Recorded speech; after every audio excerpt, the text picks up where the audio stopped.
Hello, Facebook. Happy Monday. I hope you are doing well. It is Monday afternoon and it is almost July. Can you believe it? We've been on vacation for a week, but I'm back and I'm excited to share with you just some more stuff about how to help your kids. And what I've noticed is I get a lot of questions. First of all, if you're not in the group, please come join the group. It's called Growth Mindset for Kids. I'll put the link below. Actually, let me see if I can do that right now. Nope, I'll just do it later. It takes too long. But I'll put the link below so you can easily click over to the group. It's a free group. And what I love to do in there is to ask the members questions about what they're struggling with and how I can help and what's the biggest thing on their minds. And what comes up a lot is helping your child navigate social situations. Okay, so sometimes your kid, feels like they're very alone. They're isolated. This might be a bullying situation. They don't have any friends. They don't connect to other kids. They're different. They stand out. They might eat lunch alone. They might just be kind of socially awkward. That was me. And so it's hard as a parent to watch this, right?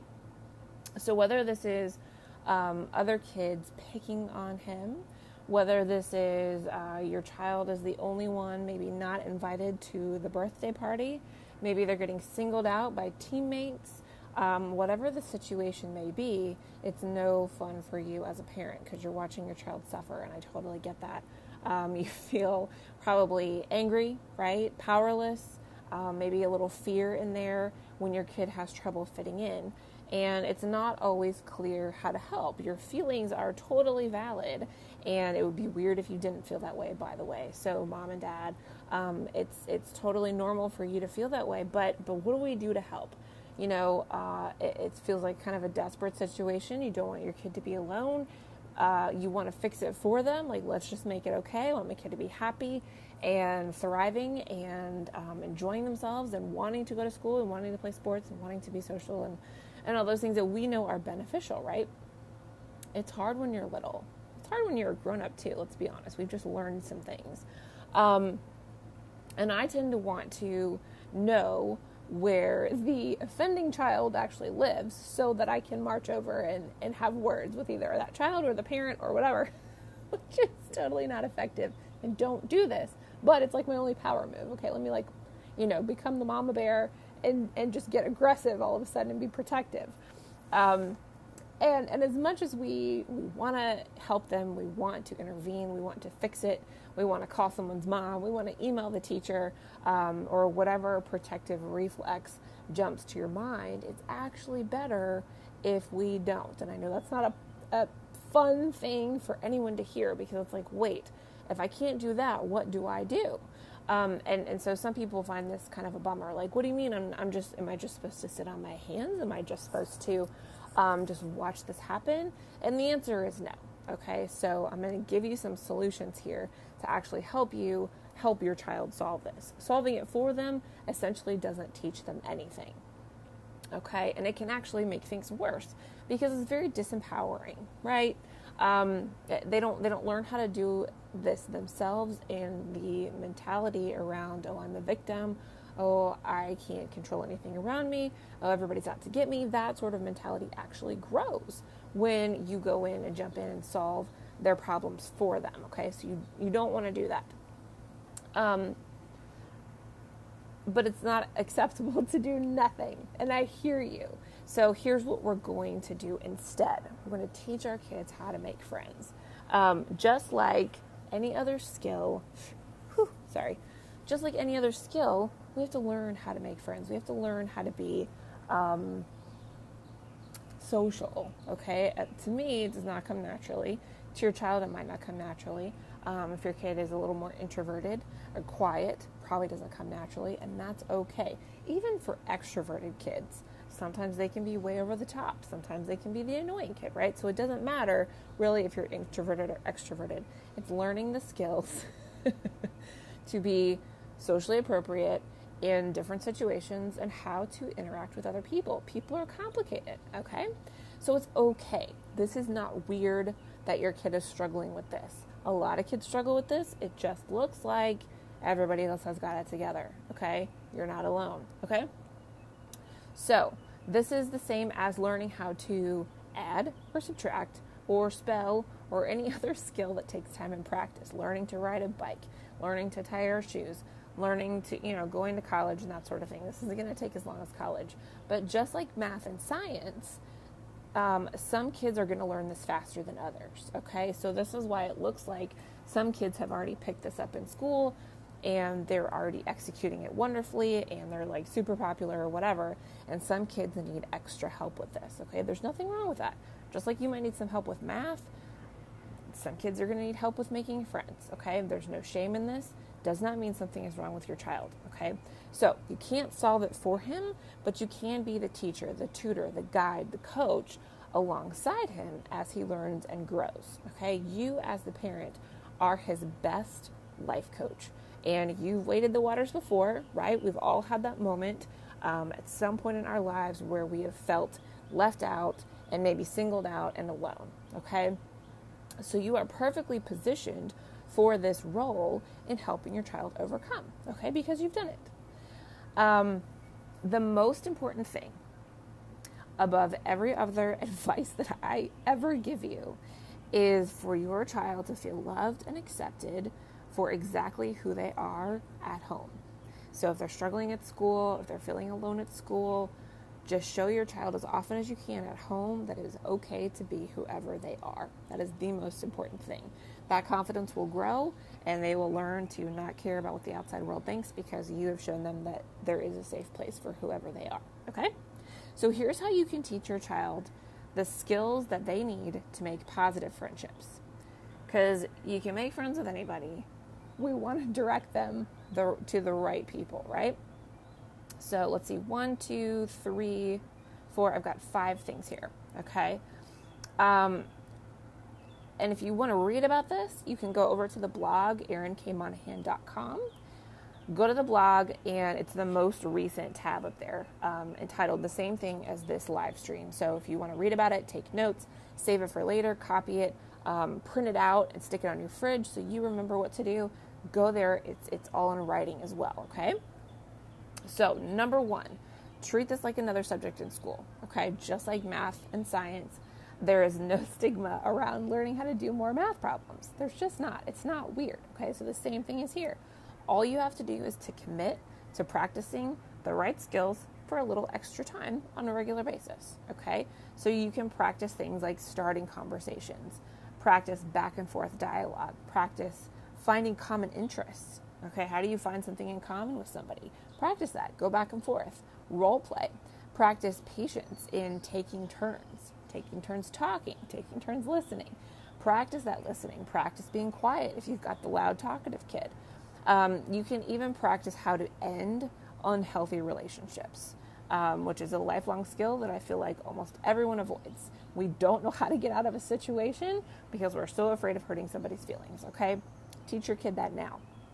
Your guidance and practicing this together is going to help them build confidence. So when they go out there, they will already know how to do it. It's like memorization, okay?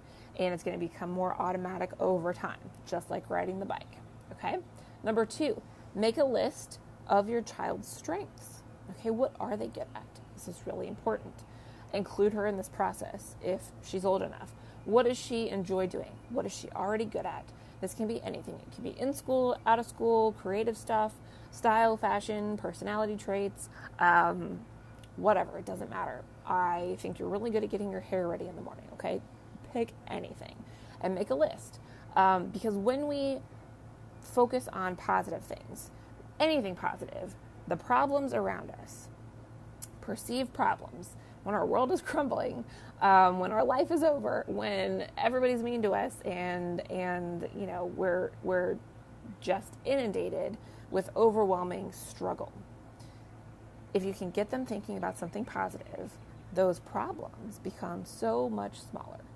They do. Try it for yourself. And instead of trying to fix your child and help them fit in, okay? Because it's really not beneficial to teach our kids how to just be like everybody else. At the end of the day, when they are in their 30s You do not want them trying to be a cookie cutter of everybody else. Why would they want that? You know that, right? So this is not about trying to fix them, and this is not about trying to help them fit in, okay? Very important. What is important is focusing on who they already are and building on the things that they are already great at, okay? So they may not be an athlete, but what if they're great at music or anything, okay? It doesn't have to be inside the box of what society sees as successful and talented. Get creative. Set aside academics, set aside honor societies, set aside grades for now, because that's a lot of pressure on kids. Because maybe your child is just really great at helping other people, and that needs to be just as valuable as a math score, a test score, okay? Probably more so, all right? Yeah. When she's involved in her own interests and things that excite her, she is much more likely to find other kids like her. Think about it, okay? When you're in a classroom, depending on the age of your child, but up until you're not in school anymore, you are thrown together in classrooms with people that you don't know, and you're expected to work together and get along, and a lot of times these end up being your friends just by default, okay? So it's not that she doesn't fit in, it's that she's not around people that are like her, okay? So find the things that she's interested in. Maybe it's at the museum, maybe it's at the YMCA, maybe it's at the swimming pool, maybe it's at the community center, whatever it is, maybe it's at church.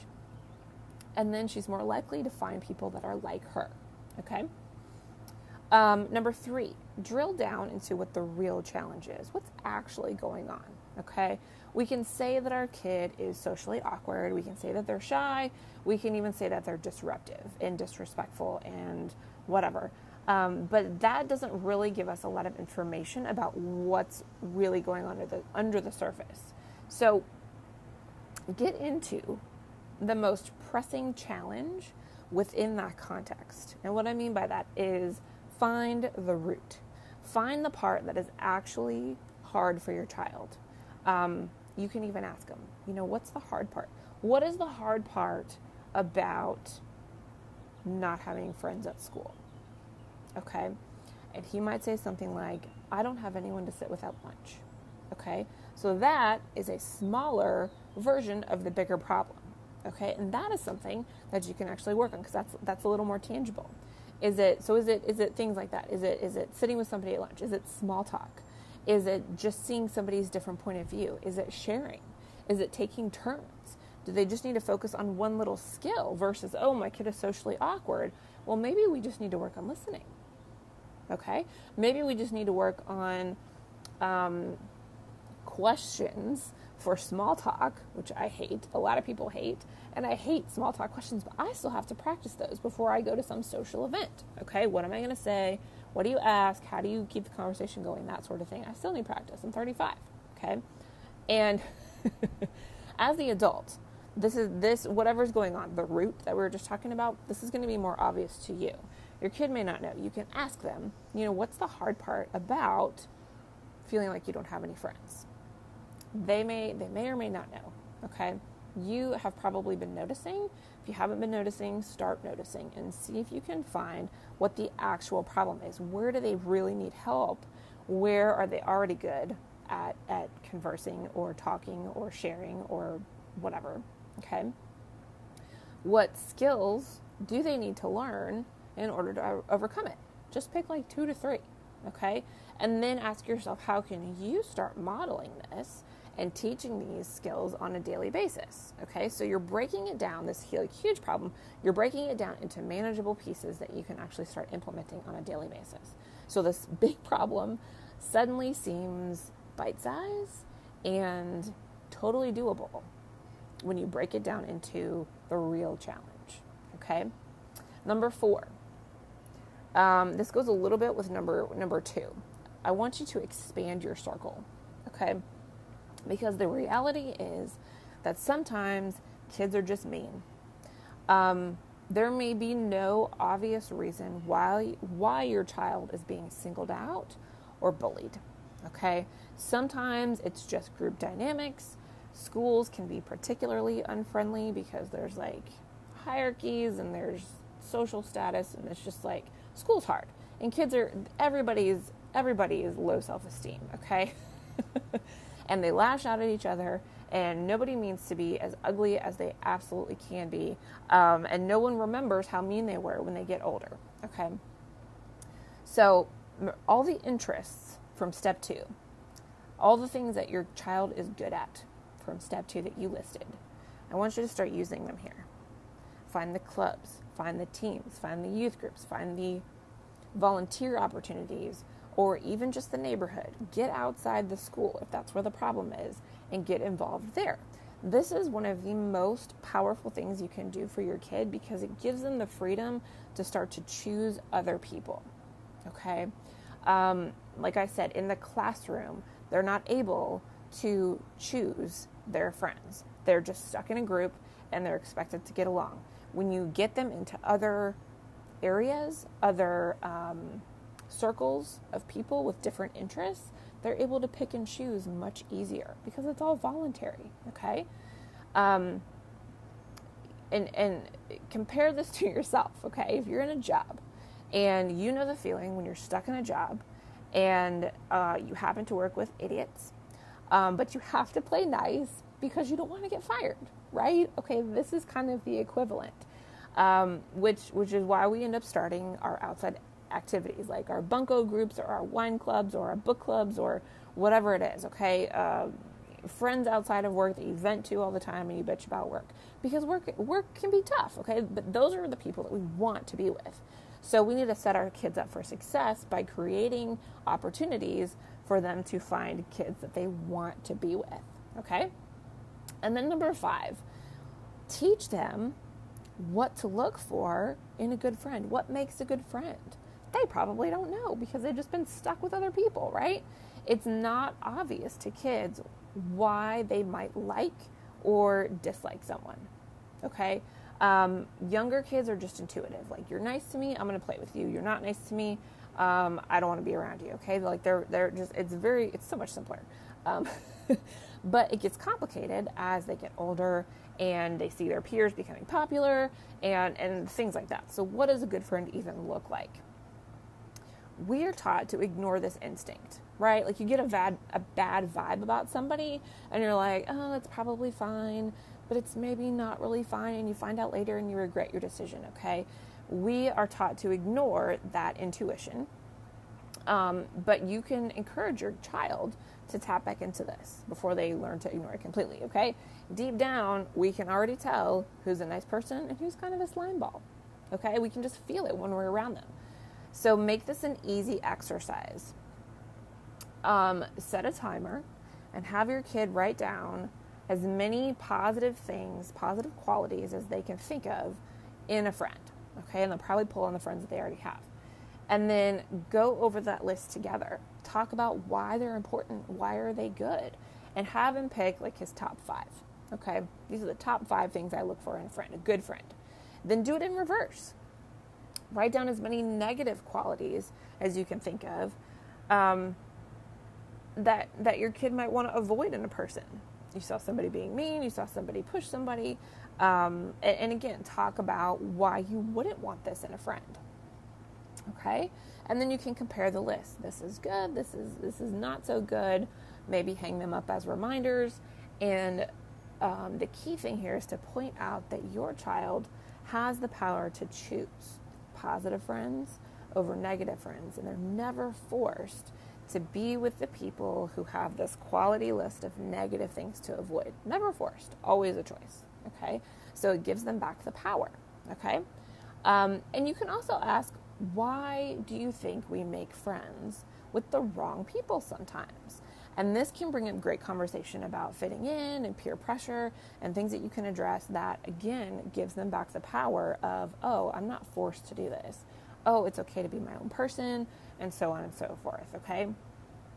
At the end of the day, we've all experienced rejection. You know what this is like. I know what this is like. We've all risen above it. We've all survived to this point. Humans are resilient adapters. We just are. We would never make it this far. So you can be assured that your child is going to prevail no matter what. I know it seems like a huge deal now. These are the things you can do at home to start changing this. But your kid's going to prevail no matter what, okay? And especially with you by her side. What we learn about ourselves in the process is that we're just fine as we are. By the time you're in your 30s and 40s, you're like, I'm fine. What was I so worried about? And we know that it does get better. I don't think I really found true friends until college. And yes, the isolation and the anxiety and lack of self-confidence are very real. I'm not saying ignore those. But this is where you come in to help your child and guide them through this tough time, because you know it's going to be okay. All right. You know it's going to be okay in the end. So you can also share with your child times that you struggled with relationships. Bring in the times that you felt alone and like you were different than everybody else and like nobody liked you, or that the fact that you still hate small talk and you still avoid hanging out with people that don't get you. It's okay that not everybody gets you. When you normalize it, it won't feel as painful. It will seem like, oh, that's not such a big deal to your kid, and they will move on, okay? When we know that we're not alone, we know that everything will turn out okay. It's just how it works, okay? It gives us permission to keep doing whatever it is we're doing, and we know that nothing's wrong with us. You've got this. You do, okay? Use these steps. Let me know how it works. Come join the group. Share in there. I answer questions all the time. Remember that nothing is wrong with your child. They just need some help learning a new skill. And you are always the best example. You are their hero, okay? So take that with you. Implement these 5 steps. Let me know how it goes. I will put the link to the group below. If you want more tools like this, not only will you find them in the group, but I actually wrote a book on this. It's an activity book that you can use at home to help your child learn new skills like this: making friends, grit and resilience, self-confidence, problem solving, being okay with making their mistakes. The book is called Celebrate Your Mistakes, because that is what we were dealing with here at home. And so I created an entire movement around it. It's for sale on Amazon. You can go check it out there as well too. And it's such an amazing book. It's got tools in there for you. It's got stuff for your kids, and it's designed to help you both. And you can use it at home and implement it at home. Okay, so let me know if you have any questions. Thank you guys for watching. Thanks for being here. Have a great Monday, and I will talk to you later.